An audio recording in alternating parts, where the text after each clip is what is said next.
दो बार जो है हेडमास्टर जो अपने Sushma higher secondary high school के थे उनके द्वारा जो है डुप्लीकेट जाली जो है सर्टिफिकेट इशू किए गए थे, तो क्या कार्रवाई अभी उस पर चल रही है? देखिए ये आपके जो मुख्य एजेंडा था ये उससे थोड़ा हट के है, लेकिन जो आपने की ये मेरे ख्याल में कोई 2014 के 2010 की बात है। ये कहीं म्यूनसिपल कॉरपोरेशन वालों से उन्होंने कोई चेंज हुई थी या कोर्ट के थ्रू चेंज हुई है, वो मैंने पूरा एक आर्डर किया हुआ है प्रिंसिपल साहब को, बड़े ऑनेस्ट आदमी है वो जी। तो उन्होंने वो हमें एक रिपोर्ट दी है, वो मैंने अभी रिपोर्ट मेरे पास पहुंची नहीं, लेकिन मुझे पता चला कि उन्होंने रिपोर्ट भेजी है। तो किसी ने वो उसके ऊपर RTA भी लगाई हुई है शायद, वो जी। उसका भी हम देख रहे हैं। तो जो सच्चाई है वो ज़रूर सामने आएगी, और मैं इसी हक़ में हूँ कि जो सच्चाई जो है वो हमेशा सामने आनी चाहिए। ये है तो गलत है, ये दो ढाई साल का अगर आप डेट ऑफ बर्थ चेंज करते रहें तो ये तो फिर absence of law and order है, ऐसा नहीं चलेगा। ऐसा नहीं चलेगा। किस तरह की कार्रवाई देखने को मिलेगी अगर ये चीज़ें सब सामने आती हैं तो?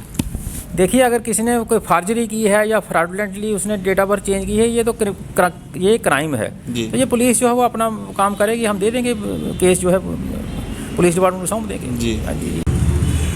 आप देख रहे हैं न्यूज़ सैर इंडिया और मैं हूँ अरफाज मडैंग। आज की खास मुलाकात में हमारे साथ मौजूद है chief education officer Jammu mister Vijay Kumar ji. Sir, स्वागत है आपका न्यूज़ सैर इंडिया में। धन्यवाद। विजय सर, 26 जनवरी नज़दीक है और किस तरह की तैयारियां जो है वो की जा रही हैं? देखिए, ये नेशनल फेस्टिवल है, इस दिन हमारा कॉन्स्टिट्यूशन जो है वो दैट केम इनटू बीइंग, संविधान लागू हुआ था जिसका सभी पालन करते हैं, जिसके मुख्य आर्किटेक्ट जो थे डॉक्टर अंबेडकर साहब थे। तो जब मैं इससे पहले कहीं स्कूलों में था तो हम बड़ी धूमधाम से तैयारी की मतलब मनाया करते थे। जैसे मैं डंसाल हायर सेकेंडरी स्कूल में था तो वहाँ मेरे स्कूल में वो हेडक्वार्टर था, तहसीलदार साहब जो है वहाँ झंडा जो है चढ़ाते थे। तो चूँकि इस समय मुझे ये मौका मिला है कि मैं चीफ एजुकेशन ऑफिसर हूँ, तो मैं कोशिश करूँगा कि सभी स्कूलों को ये निर्देश दिया जाए कि कम से कम जो फ्लैग होस्टिंग है वो उसमें मतलब सुनिश्चित की जाए, और कोई भी स्कूल जो है वो ऐसा ना हो यहाँ ये फ्लैग होस्टिंग ना हो। जी। फिर देखते हुए ये अभी कोविड को देखते हुए हम ये भी कोशिश करेंगे कि हमारी जो एक्टिविटीज़ हैं वो लिमिटेड रहें, सोशल डिस्टेंसिंग का पालन हो। उसके बावजूद छोटा मोटा जो प्रोग्राम है, ख़ास करके बच्चे जो कल्चरल एक्टिविटीज़ में हिस्सा लेते हैं वो ज़रूर उसमें अपना योगदान दें। और मेरी ये कोशिश है कि हम जो PRIs हैं, जो पंचायती राज इंस्टीट्यूशन हमारा, लोकल जो कम्युनिटी मेंबर्स हैं, वहाँ के सरपंच हैं, वहाँ की महिला पंचेस वगैरह हैं, उनको इन्वॉल्व किया जाए, गांव के लोगों को इन्वॉल्व किया जाए, ताकि लोगों को ये मैसेज आए कि लोगों को ये देशभक्ति का जो एक संदेश है वो मैं देना चाहता हूँ। जी। तो मेरी ये कोशिश है कि सभी स्कूलों में हम एक यहाँ से आर्डर इशू करेंगे कि जो फ्लैग होस्टिंग जो की जाए। सर, SOPs का किस तरह से पालन करवाया जाएगा? देखिए, SOP जैसे राष्ट्रीय गान है, जब हमारी फ्लैग होस्टिंग होती है तो राष्ट्रीय गान होता है। तो जो भी हमारा मुख्य अतिथि या हेड ऑफ द इंस्टीट्यूशन होगा वो फ्लैग होस्टिंग करेगा। हम कहेंगे कि अगर कहीं पंचायत लेवल पर प्रोग्राम है तो वहाँ का जो सरपंच है वो फ्लैग होस्टिंग करे। अगर यहाँ कहीं वार्ड मेंबर्स हैं या हमारे कारपोरेटर साहब हैं तो वो फ्लैग होस्टिंग करें। तो यहाँ फ्लैग होस्टिंग तो एक ही व्यक्ति करता है, वहाँ तो पालन ही पालन है। जी। फिर हमारे जो बच्चे नेशनल एंथम में पार्टिसिपेट करेंगे, राष्ट्रीय गान गाएंगे, उनको हम थोड़ा वो 2 गज की दूरी, जैसे जो हम मोदी जी कहते हैं, हमारे माननीय प्रधानमंत्री जी, वो उस किस्म की दूरी रखेंगे। और ये इंश्योर करें हमारे मास्क वगैरह लगे रहें, सैनिटाइज़र वगैरह वहाँ यूज़ किए जाएँ। जी। और यही मेरा एक मैसेज होगा लोगों के लिए। विजय सर, एक चीज़ मैं और जानना चाहूँगा आपसे। अभी कुछ दिन पहले एक प्रेस कॉन्फ्रेंस हुई थी जिसमें आरोप लगे थे एजुकेशन डिपार्टमेंट पे कि एक दो बार जो है हेडमास्टर जो अपने Sushma higher secondary high school के थे उनके द्वारा जो है डुप्लीकेट जाली जो है सर्टिफिकेट इशू किए गए थे, तो क्या कार्रवाई अभी उस पर चल रही है? देखिए, ये आपके जो मुख्य एजेंडा था ये उससे थोड़ा हट के है, लेकिन जो आपने की ये मेरे ख्याल में कोई 2014 के 2010 की बात है। ये कहीं म्यूनसिपल कॉरपोरेशन वालों से उन्होंने कोई चेंज हुई थी या कोर्ट के थ्रू चेंज हुई है, वो मैंने पूरा एक आर्डर किया हुआ है प्रिंसिपल साहब को, बड़े ऑनेस्ट आदमी है वो जी। तो उन्होंने वो हमें एक रिपोर्ट दी है, वो मैंने अभी रिपोर्ट मेरे पास पहुंची नहीं, लेकिन मुझे पता चला कि उन्होंने रिपोर्ट भेजी है। तो किसी ने वो उसके ऊपर RTA भी लगाई हुई है शायद, वो जी। उसका भी हम देख रहे हैं। तो जो सच्चाई है वो ज़रूर सामने आएगी, और मैं इसी हक़ में हूँ कि जो सच्चाई जो है वो हमेशा सामने आनी चाहिए। ये है तो गलत है, ये दो ढाई साल का अगर आप डेट ऑफ बर्थ चेंज करते रहें तो ये तो फिर absence of law and order है, ऐसा नहीं चलेगा। ऐसा नहीं चलेगा। किस तरह की कार्रवाई देखने को मिलेगी अगर ये चीज़ें सब सामने आती हैं तो?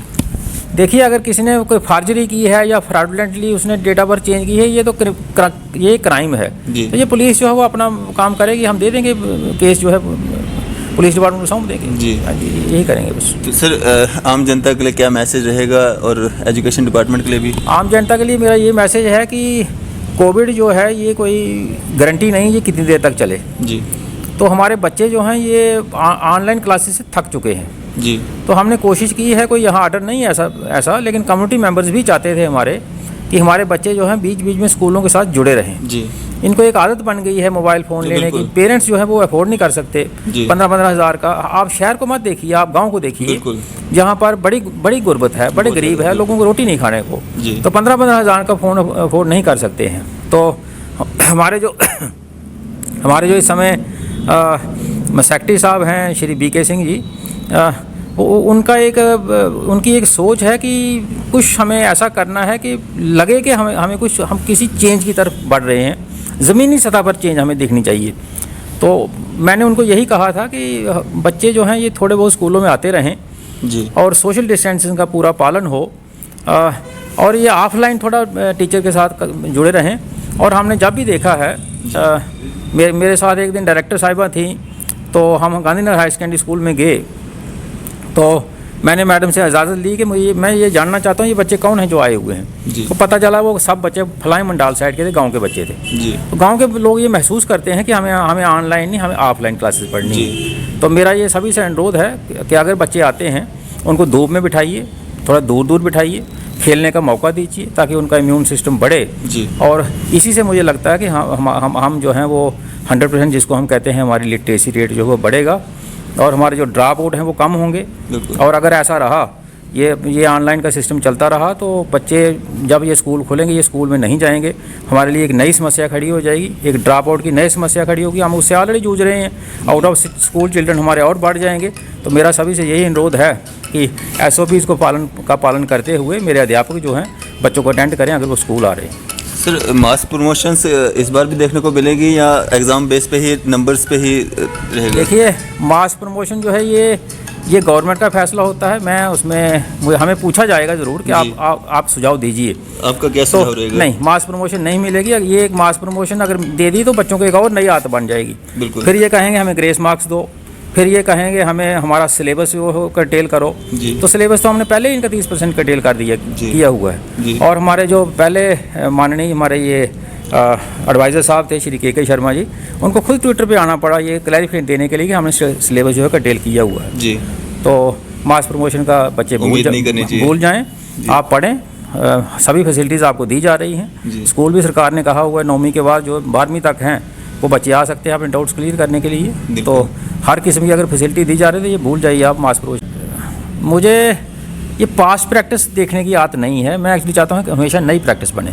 जी। तो इससे पहले मैं स्टेट कोऑर्डिनेटर था समग्र शिक्षा में।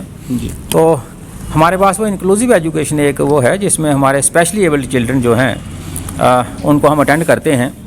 जी। उनको हम अटेंड करते हैं। तो मैंने डिवकाम साहब की एक मीटिंग में मैं गया था, यहाँ 26 जनवरी के बारे में जो हमारा मुख्य कार्यक्रम है यहाँ MS स्टेडियम में होता है। तो मैंने एक सुझाव दिया था कि हमारे जो स्पेशली एबल्ड चिल्ड्रन हैं इनको भी मौका दिया जाए वहाँ अपना प्रदर्शन करने के लिए स्टेडियम में, ताकि लोगों को ये पता चले कि ये भी हमारे part and parcel of education है। और इसके लिए हमारी सरकार जो है, हमारा डायरेक्टरेट जो है, समग्र शिक्षा विभाग जो है क्या क्या काम कर रहा है। तो हम उन बच्चों को भी इस बार जो है मौका दे रहे हैं। तो मुझे लगता है ये एक फर्स्ट इनिशिएटिव है और ये आगे भी कंटिन्यू रहेगा। तो हमारे बच्चे जो हैं वो राष्ट्रीय गान में पार्टिसिपेट कर रहे हैं। कुछ बच्चे डेफ एंड डम हैं, कुछ बच्चे आर्थोपेडिकली इम्पेयर्ड हैं, कुछ बच्चे जो हैं वो सेरिब्रल मतलब प्रॉब्लम है, कई किस्म के जो हैं वो दिक्कतों से जूझ रहे हैं। उसके बावजूद भी उन बच्चों में वो टैलेंट है जो शायद एक नॉर्मल बच्चे में नहीं है। और इसीलिए प्रधानमंत्री मोदी जी ने इनको दिव्यांग कहा है। हम अभी इनको हैंडीकैप नहीं कह सकते।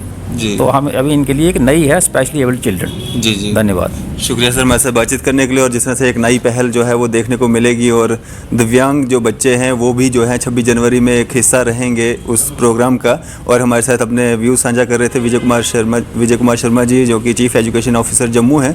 फिलहाल दीजिए इजाज़त। मैं अरफाज अहमद, कैमरामैन शाहनवाज के साथ।